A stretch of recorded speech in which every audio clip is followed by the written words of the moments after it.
Electrochemistry वो branch है chemistry की या साइंस की जिसके अंदर हम conversion of electrical current into chemical energy, electrical energy वुड से electrical energy into chemical energy और conversion of chemical energy into electrical energy हम करते हैं। यानी इलेक्ट्रिकल एनर्जी को केमिकल एनर्जी में, केमिकल एनर्जी को इलेक्ट्रिकल एनर्जी में हम कन्वर्ट करते हैं। ये हमारी केमिस्ट्री की वो ब्रांच है। तो इसके मतलब चैप्टर के कंप्लीट चैप्टर को अगर हम समराइज करें तो दो एस्पेक्ट हो गए, electrical conversion of chemical energy, chemical energy into electrical energy, electrical energy, chemical energy into electrical energy. ये पहला एस्पेक्ट हो गया हमारा। दूसरा एस्पेक्ट हमारा क्या होगा? वो होगा हमारा इलेक्ट्रिकल एनर्जी, इलेक्ट्रिकल एनर्जी को कन्वर्ट करें किस में? हम केमिकल एनर्जी में। ठीक है, इलेक्ट्रिकल एनर्जी को कन्वर्ट करें हम किस में? केमिकल एनर्जी के अंदर। ये पूरा चैप्टर इन दो एस्पेक्ट के ऊपर ही बेस्ड है। ठीक है, chemical energy, electrical energy, electrical energy, chemical energy. देखिए अब बच्चों वन बाय वन हम बात करते हैं, उस पोर्शन की बात करते हैं जो कंपैरेटिवली हमारे लिए इजियर है। इलेक्ट्रिकल एनर्जी, केमिकल एनर्जी को इलेक्ट्रिकल एनर्जी में कन्वर्ट किया जाता है एक टाइप के सेल में जिसको कहते हैं बच्चों हम electrochemical cell, which is called as electrochemical cell, electrochemical cell. Electrical energy को केमिकल एनर्जी में कन्वर्ट किया जाता है। इस प्रोसेस में को जो किया जाता है वो एक सेल में किया जाता है, इसको कहते हैं इलेक्ट्रोलाइटिक सेल, इलेक्ट्रोलाइटिक सेल। ठीक है, इलेक्ट्रोलाइटिक सेल और इलेक्ट्रोकेमिकल सेल। लाइटिक सेल का मतलब क्या है बच्चों?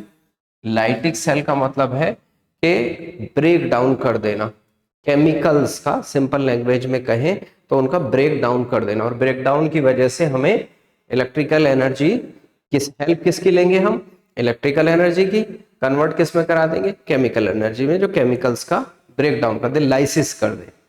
तो बच्चों ये प्रोसेस हमारे इलेक्ट्रोकेमिकल सेल में और इलेक्ट्रोलाइटिक सेल में। सबसे पहले हम जिस एस्पेक्ट की बात करेंगे वो होगा हमारा इलेक्ट्रिकल एनर्जी को केमिकल एनर्जी में कन्वर्ट करना। कैसे करेंगे हम, अब उसके बारे में बच्चों थोड़ा सा देख लेते हैं। तो अभी हमने कहा कि हम इलेक्ट्रिकल एनर्जी को कन्वर्ट करेंगे केमिकल एनर्जी में, केमिकल एनर्जी। ठीक है बच्चों, और ये प्रोसेस किस सेल में करते हैं? जैसा अभी हमने कहा है इलेक्ट्रोलाइटिक सेल में। ठीक है, इलेक्ट्रोलाइटिक सेल में। अब इलेक्ट्रोलाइटिक सेल में भी ये प्रोसेस जो करेंगे, इस प्रोसेस के भी हमारे दो एस्पेक्ट हैं। इस प्रोसेस के हमारे दो एस्पेक्ट हैं। पहले हम ये देखें कि इलेक्ट्रोलाइटिक सेल कैसा होता है हमारा। इधर एनोड लगा होता है, इधर कैथोड लगा होता है, और इसके अंदर जो सॉल्यूशन भरा होता है उसको कहते हैं हम इलेक्ट्रोलाइट। क्या कहते हैं? इलेक्ट्रोलाइट। और इसका कनेक्शन हम बाहर इलेक्ट्रिसिटी से कर देते हैं। इलेक्ट्रिसिटी इसके अंदर फ्लो होती है और केमिकल्स के अंदर उथल पुथल मचती है, और वो ब्रेक होके आयंस में ब्रेक हो जाता है, और जिस आयन का जहां इफेक्शन होता है वो उस तरफ चल देता है।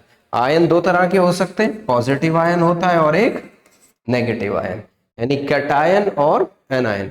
कैटायन चल पड़ता है कैथोड की तरफ और एनायन चल पड़ता है एनोड की तरफ। वो उस पे जाके डिपॉजिट हो जाता है, वो उस पे जाके लिबरेट हो जाता है। तो ये प्रोसेस हमारा पूरा का पूरा इलेक्ट्रोलाइसिस के अंदर होता है। अब जब ये प्रोसेस पूरा होता है तो इस प्रोसेस के भी हमारे दो एस्पेक्ट हैं। एक को कहते हैं हम क्वालिटेटिव एस्पेक्ट,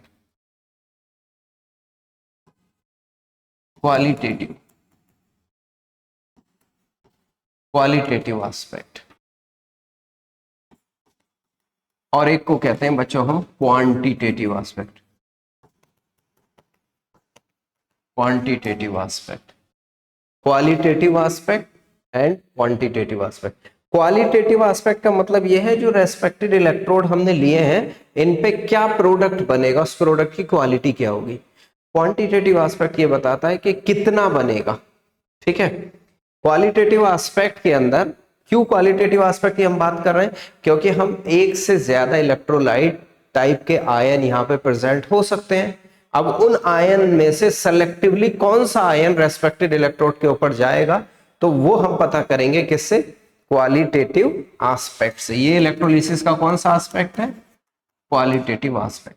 इस प्रोसेस के अंदर कौन सा प्रोसेस कराया जाता है, इलेक्ट्रोलाइसिस। क्या कराया जाता है, इलेक्ट्रोलाइसिस।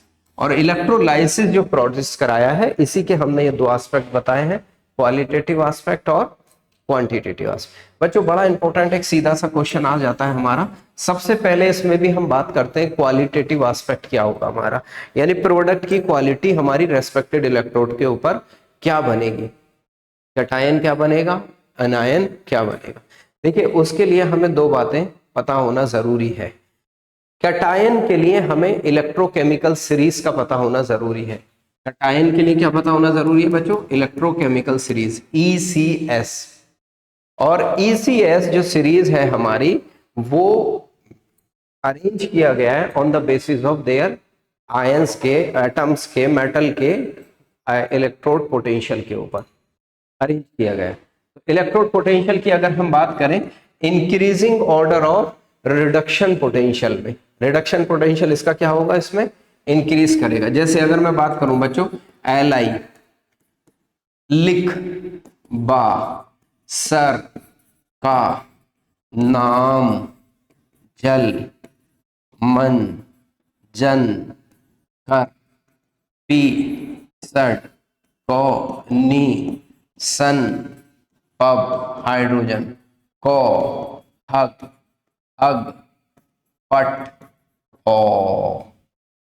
ठीक है, ये पूरी की पूरी सीरीज आपकी इलेक्ट्रोकेमिकल सीरीज है। कैसे याद कर सकते हैं हम इसको, जैसे हमने याद की भी है, लिख बा सर का नाम जल मन जन कर फी सड कोनी सन पब हाइड्रोजन को हग अग पट ओ। बच्चों ये जो सीरीज अरेंज की गई है, ये increasing order of reduction potential पे है। किस पे है आपका, increasing order of reduction potential.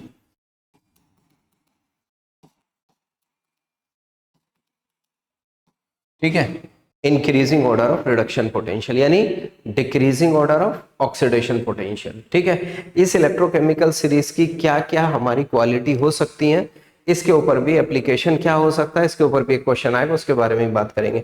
But हम यहाँ पे अब जो बात कर रहे हैं वो बात कर रहे हैं क्वालिटेटिव एस्पेक्ट क्या होगा आपका। अब देखिए क्वालिटेटिव एस्पेक्ट के अकॉर्डिंग इन कैटायंस में से वो कैटायन रेस्पेक्टेड इलेक्ट्रोड पर, क्योंकि कैटायन है ना तो कैथोड पे ही जाएगा, कैथोड पर वो सबसे जल्दी जाएगा जिसका रिडक्शन पोटेंशियल ज्यादा होगा। वो कैटायन पहले जाएगा जिसका रिडक्शन पोटेंशियल ज्यादा होगा। मतलब अगर मैं कंपेयर करूं कैल्शियम में और मैग्नीज में, तो नीचे वाले कैटायन मैग्नीज की रिडक्शन पोटेंशियल ज्यादा है और इसकी रिडक्शन पोटेंशियल कम है, तो पहले कौन जाएगा, नीचे वाला जाएगा, मैग्नीज जाएगा। अगर मैं कंपेयर करूं पोटेशियम में और सिल्वर में, तो सिल्वर नीचे आता है, पूरी सीरीज है नीचे तक। ठीक है, इसके बाद यहां स्टार्ट होगा, फिर इसके बाद यहां, तो सिल्वर नीचे आता है। सिल्वर और पोटेशियम में कंपेयर करें तो रेस्पेक्टेड इलेक्ट्रोड यानी कैथोड के ऊपर कौन जाएगा, पहले सिल्वर डिपॉजिट होगा। और कैथोड के ऊपर हमेशा जो प्रोसेस होता है वो रिडक्शन होता है, और रिडक्शन से कोई भी चीज डिपॉजिट होती है। क्या होगा इस पे, कैथोड के ऊपर जाएगा तो कौन सा प्रोसेस होगा बच्चों, रिडक्शन।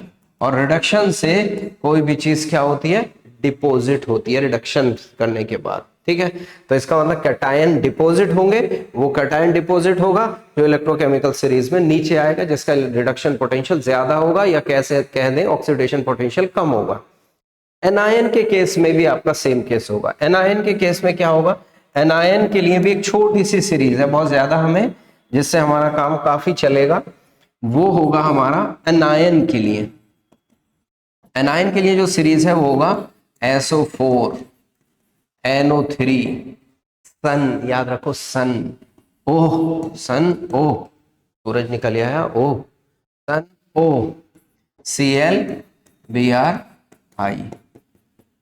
ठीक है, कल बारी आई, ठीक है, सूरज ओ, सूरज निकल आया, कल बारी आई। तो ऐसे आप याद रख सकते हैं SO4 NO3 OH ClBr और I।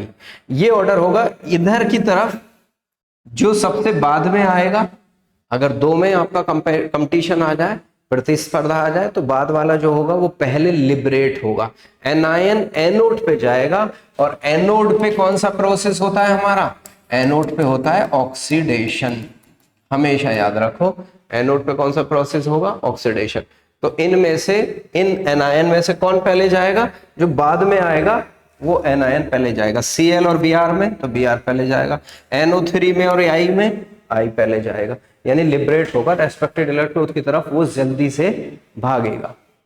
अब बच्चों इसमें हमारा जो क्वालिटेटिव एस्पेक्ट के अंदर रेस्पेक्टेड इलेक्ट्रोड पे प्रोडक्ट अब क्या बनेगा, ठीक है ना, वो कई बातों पे डिपेंड करता है। एक तो इलेक्ट्रोकेमिकल सीरीज बताई मैंने, नेगेटिव आयन के लिए सीरीज बताई मैंने, इसके अलावा कंसंट्रेशन ऑफ सॉल्यूशन पे डिपेंड करता है, कंसंट्रेशन ऑफ सॉल्यूशन पे भी डिपेंड करता है, ठीक है, नेचर ऑफ इलेक्ट्रोड पे डिपेंड करता है, नेचर ऑफ इलेक्ट्रोड पे डिपेंड करता है, ठीक है, करंट डेंसिटी पे डिपेंड करता है, करंट डेंसिटी पे डिपेंड करता है, concentration of solution, nature of electrode, current density, इन बातों पे डिपेंड करता है कि रेस्पेक्टिव इलेक्ट्रोड के ऊपर क्या बनेगा। नेचर ऑफ इलेक्ट्रोड में दो तरह के होते हैं बच्चों, एक होता है इनर्ट और एक होता है नॉन इनर्ट। इनर्ट का मतलब होता है जो रिएक्ट ना करे, ग्रेफाइट इलेक्ट्रोड, प्लेटिनम इलेक्ट्रोड, ये यूजुअली यूज किए जाते हैं, ठीक है ना, ग्रेफाइट, ग्रेफाइट है, प्लेटिनम इलेक्ट्रोड है, ये वो इलेक्ट्रोड है जो यूजुअली यूज किए जाएंगे, जिनको इनर्ट इलेक्ट्रोड कहते हैं, जो इलेक्ट्रोलाइट से रिएक्ट नहीं करते। नॉन इनर्ट में अक्सर जिस मेटल का आप इलेक्ट्रोलिसिस करा रहे हैं उसी का होता है, मेटल इलेक्ट्रोड होता है, मेटल इलेक्ट्रोड। मेटल इलेक्ट्रोड में यूजुअली जिस मेटल को आपने लिया है उसी मेटल का इलेक्ट्रोड होता है, तो उसको क्या कहते हैं हम, नॉन इनर्ट इलेक्ट्रोड। मेटल तो वो भी है, प्लेटिनम भी मेटल है, लेकिन इस केस में वही होगा आपका जिस मेटल का इलेक्ट्रोलाइट लिया है, वही मेटल का आपने इलेक्ट्रोड लिया है। अब देखो प्रोडक्ट बनने की क्या क्या कहानी बनेगी बच्चों, सिंपल सा एग्जांपल हम सबसे पहले देख लेते हैं। फॉर एग्जांपल हमने ले लिया NaCl और NaCl ले लिया मोल्टन, मोल्टन, मोल्टन का मतलब जिसमें पानी नहीं है, गलित अवस्था है जिसकी, पानी नहीं है, आयंस तो बन गए लेकिन पानी नहीं है। Na आयन बनाएगा प्लस Cl आयन। अब इसके साथ किसी की प्रतिस्पर्धा ही नहीं है, कंपटीशन ही नहीं है, क्योंकि पूरे ग्राउंड में अकेला है तो जीतेगा भी यही। तो एनोड पे कौन जाएगा बच्चों, एनायन, Cl आयन, ऑक्सीडाइज हो जाएगा, Cl2 बना देगा और क्या निकाल देगा, इलेक्ट्रॉन निकाल देगा, ऑक्सीडाइज हो गया, ठीक है। चार्ज देख लिया करो, अगर left side right side charge बराबर है तो रिएक्शन सही है हमारी, अगर चार्ज में कंफ्यूजन आ रहा है तो रिएक्शन गड़बड़ है। अच्छा कैथोड पे क्या बनेगा बच्चों, कैथोड पे, कैथोड पे अब सोडियम ही है, कोई प्रतिस्पर्धा नहीं है, अकेला है, तो क्या होगा आपका यहाँ पे, सोडियम, सोडियम पॉजिटिव। अब ये जो इसने इलेक्ट्रॉन निकाला, ये इलेक्ट्रॉन ये लेगा, ठीक है, कहीं से नहीं, वो बाहर से थोड़ी आएगा, ये लेगा, वो कहेगा कि तुमने दिया हम ले लेते हैं, चलो ठीक, ये अमीर था दे दिया, ये गरीब था जिसने ले लिया। तो सोडियम मेटल बन गया और मेटल बन के इलेक्ट्रोड के ऊपर चिपक जाता है, ठीक है। कैथोड क्या हो जाता है आपका, इलेक्ट्रोड के ऊपर ऐसे करके चिपक जाता है, बल्कि ऐसे बना लें इसको, ओ नो निकम्मे, ठीक है, इसके ऊपर चिपक जाता है। यहां से सोडियम था मान लो, कैथोड था, पॉजिटिव था, जाके इसके ऊपर चिपक गया। आपने देखा है गोल्ड स्मिथ सुनार क्या करते हैं, प्लेटिंग करते हैं, नहीं, सुनार आपने देखा सोने के ऊपर चढ़ाई जाती है, पर चढ़ाई जाती है नहीं, ये प्रोसेस से चढ़ाई जाती है। गोल्ड सॉरी पीतल नगरी, मुरादाबाद आपने सुना होगा, पीतल की, ऐसे ही उसके ऊपर क्या किया जाता है, लेयरिंग की जाती है, ठीक है ना। अब एक बात तो ये बन गई, इसमें तो हमें कोई कंफ्यूजन क्रिएट नहीं हुआ, लेकिन अब इससे आगे की बात करें। अब सोडियम क्लोराइड ले लिया मैंने एक्वस, यानी पानी डाल दिया, नमक पानी डाल दिया तो Na+ बनेगा, एक्वस बनेगा, और Cl नेगेटिव बनेगा, एक्वस बनेगा। लेकिन जब एक्वस है तो पानी भी तो है, वो भी तो कहेगा भाई मुझे भी इलेक्ट्रिसिटी मिल रही है तो थोड़ा बहुत तो मैं भी टूटूंगा, हालांकि टूटने की इसकी टेंडेंसी बहुत कम है।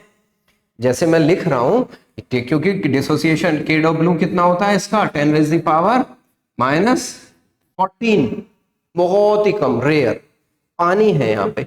आप पानी को पानी ही भी रख सकते हैं, H2O है, आप ऐसे भी रिप्रेजेंट कर सकते हैं कि H पॉजिटिव प्लस OH, लेकिन ये रिएक्शन बहुत कम होगी, क्या होगी, बहुत कम।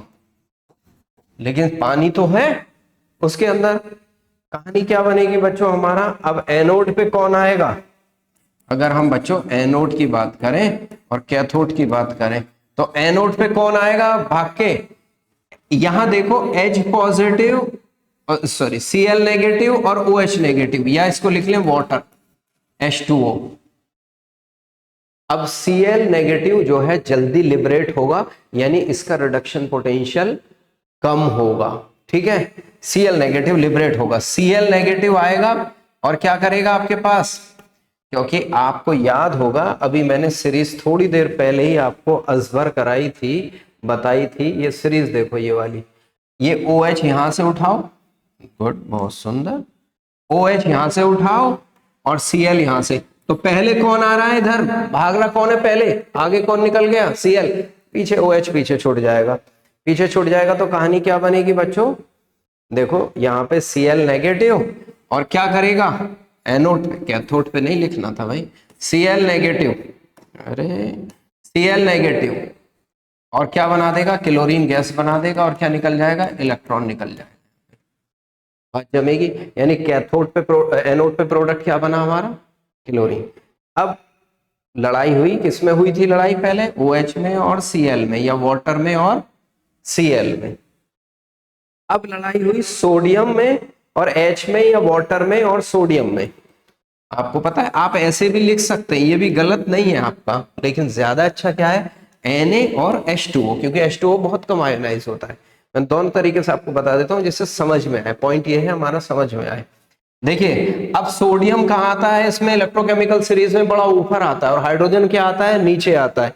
तो अब कौन डिपोजिट होगा, H2O। देखिए एक तो केस ये हो सकता है H पॉजिटिव प्लस इलेक्ट्रॉन ले ले और क्या बना दे, हाइड्रोजन गैस बना दे, ठीक है। या हम रिएक्शन कैसे लिखेंगे, H2O ही क्या हो, रिड्यूस हो, कैथोड है, रिड्यूस होगा, इलेक्ट्रॉन लेगा और क्या बना देगा, हाइड्रोजन तो बनेगी बनेगी गैस, हाइड्रोजन बना देगा, साथ में क्या रह गया, OH नेगेटिव। आप बैलेंस कर लो, 2 हाइड्रोजन इधर हैं, यहाँ 2 कर लूं तो 4 हो गए, नहीं तो यहाँ पे भी 2 कर लूं तो 4 हो गए, नहीं 2 ऑक्सीजन हो गए और 2 इलेक्ट्रॉन हो गए, यानी कौन निकल गया कैथोड पे, अब आपका हाइड्रोजन। फाइनल प्रोडक्ट क्या बने, आपसे पूछेगा एनोड पे क्या निकला, क्लोरीन, कैथोड पे क्या निकला, हाइड्रोजन। ये फाइनल प्रोडक्ट हो गए। अगर आपने NaCl एक्वस की इलेक्ट्रोलिसिस कराई है, अगर NaCl मोल्टन की कराई है तो तब तो कोई प्रॉब्लम है ही नहीं। अच्छा एक बात और लिख लो, अगर हम मरकरी इलेक्ट्रोड ले लें, NaCl की कराएं और मरकरी इलेक्ट्रोड ले लें, तो अब याद रखना एनोड पे तो क्लोरीन ही निकलेगा, बात समझ में आई नहीं, और कैथोड पे अब जो है हमारा सोडियम अमलगम बन जाएगा, कैथोड पे अब सोडियम होगा क्योंकि एलॉय का फॉर्मेशन कर लेता है। ये बात आप याद रखना, ऐसी बात स्टार डाल के हल्के से लिख के निकल जाओ चुप से, बात समझ में आई नहीं। देखिए ये पॉइंट वो होते हैं जो आपको कुछ एक्स्ट्रा दिलाते हैं। भाई एक्स्ट्रा करने के लिए ऑर्डिनरी तो है, हमको क्या करना है, एक्स्ट्रा ऑर्डिनरी करना है, तभी तो कुछ फायदा होगा ना। तो एक्स्ट्रा कुछ करना होगा तो चुपके से लिखो, स्टार डाल लो और आगे बढ़ जाओ, इसका मतलब आप एक्स्ट्रा ऑर्डिनरी हो गए। ये तो बात बन गई बच्चों सोडियम क्लोराइड की। चलिए एक एग्जांपल और ले लेता हूं मैं आपको, क्या एग्जांपल ले लेता हूं बच्चों, वो एग्जांपल ले लेता हूं मैं H2SO4 का, सुंदर सा एग्जांपल, बड़ा छोटा सा एग्जांपल, कोई प्रॉब्लम नहीं। डाइल्यूट ले लो, एक्वस ले लिया, क्या बनेगी कहानी, 2H पॉजिटिव प्लस SO4। अच्छा पानी तो पानी है ही, H2 तो है आपके पास, आयंस चाहे बना के लिख सकते हो, कोई गुनाह की बात नहीं है, ठीक है ना।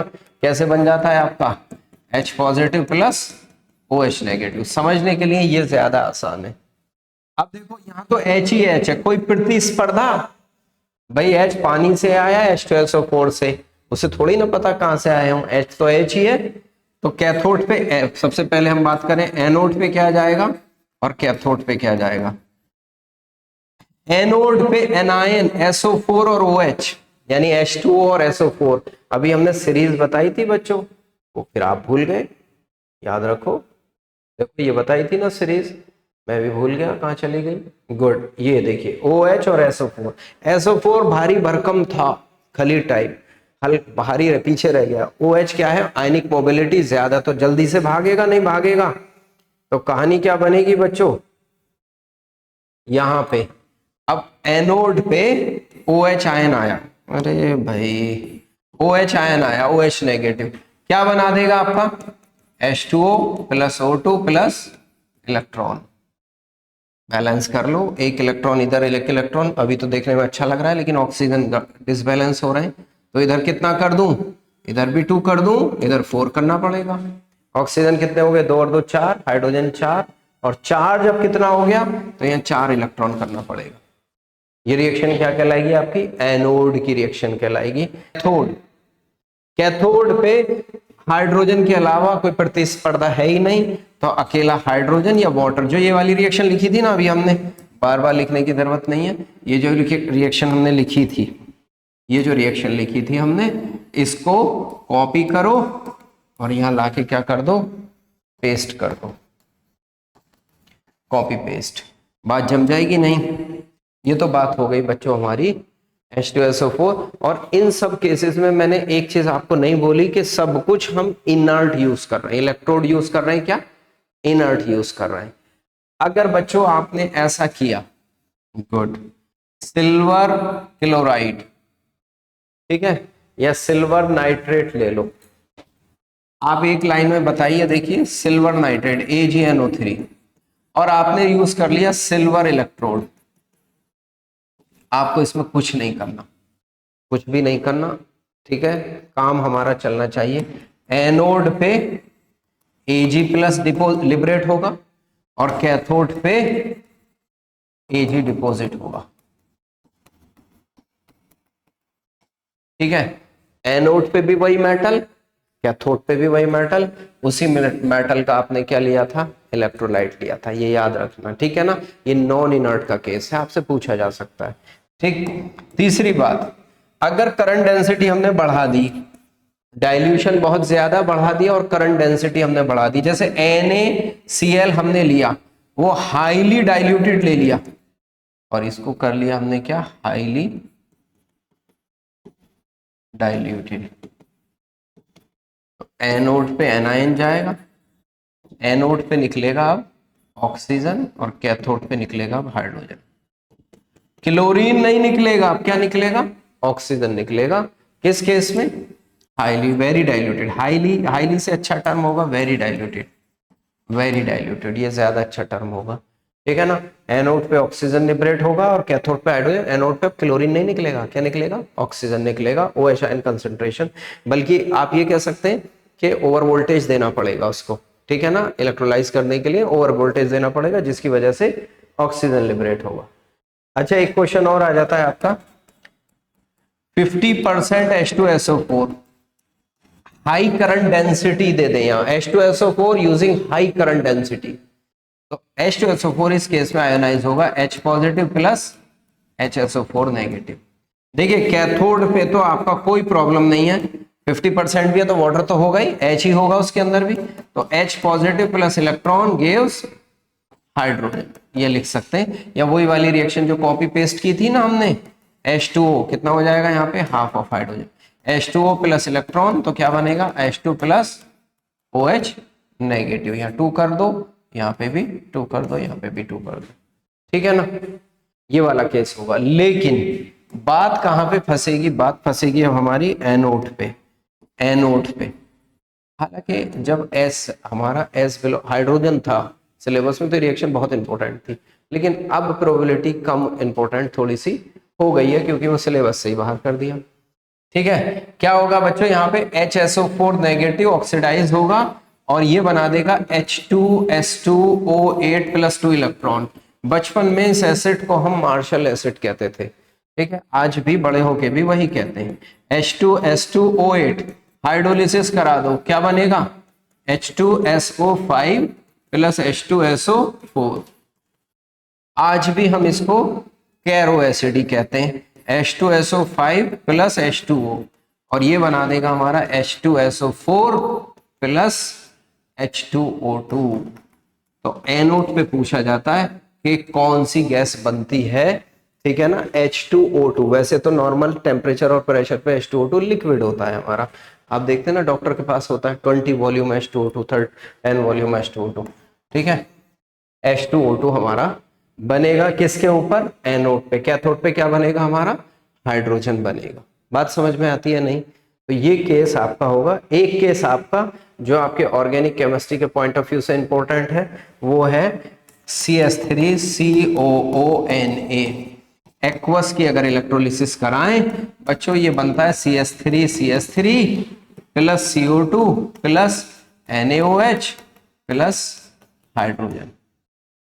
ये है हमारा कोल्बे इलेक्ट्रोलिसिस। कौन सी है बच्चों, कोल्बे इलेक्ट्रोलिसिस। हालांकि इसकी मैकेनिज्म फ्री रेडिकल होती है, फ्री रेडिकल होती है, क्योंकि आप 12th के बच्चे हो तो थोड़े तो पढ़े लिखे हो, इसको आप कर चुके हैं ऑलरेडी। पूरा एक्सप्लेनेटरी हम नहीं बता रहे हैं उसको, अभी ऑर्गेनिक में आएगी बात तब वहां पे बताएंगे। तो ये फ्री रेडिकल मैकेनिज्म के थ्रू आपका क्या प्रोडक्ट बनता है, हमारा इथेन का फॉर्मेशन होता है। ठीक है, बस इसमें पॉइंट का क्वेश्चन बच्चों क्या आ सकता है, आपको एक और लास्ट क्वेश्चन में बता के इसकी सभा समाप्त करते हैं कि अगर आपके पास लेट्स से आपने कोई इलेक्ट्रोलाइट ले लिया, ऐसा NaCl की बात कर लेते हैं सिंपल सी। Na आयन बनाया था उसने और Cl आयन बनाया था और वाटर था साथ में। वाटर था तो क्या था, H पॉजिटिव बनाया था, OH नेगेटिव। तो इसमें से हाइड्रोजन चला गया, हाइड्रोजन की फॉर्म में चली गई गैस, और यहां से क्लोरीन की फॉर्म में चली गई गैस, Cl2 की फॉर्म में, Cl2 की फॉर्म में चली गई गैस।